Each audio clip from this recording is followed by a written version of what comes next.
kalsın mektep yılları, sen bilen hoşlaşan bugün.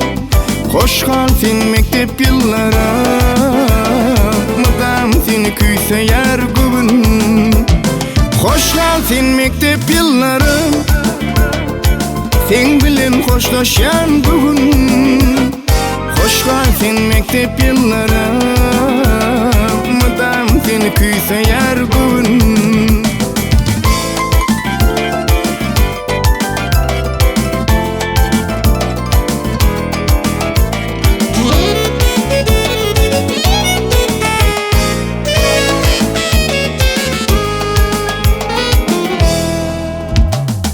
On bir yılmın ona kal, güllüce kollarımız geliptik biz ak mektebe.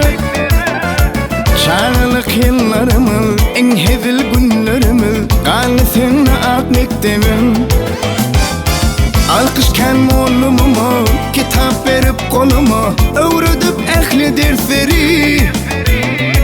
Köp sağ ol partadaşım, sağ ol yakın sırdaşım, unutup olmaz asla seni.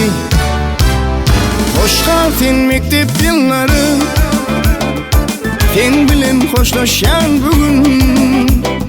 Hoş kalsın mektep yılları, mıdam seni küyse yer bugün.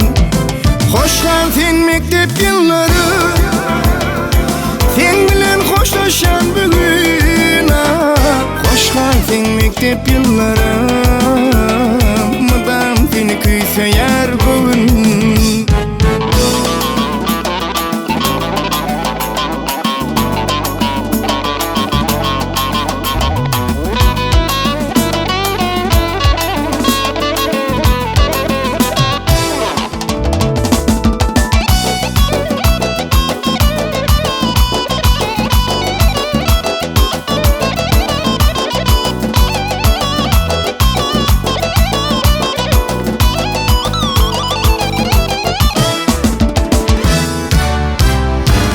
Bugün son kocan günü, hemen elleri gülli, kutlayın muğallimleri.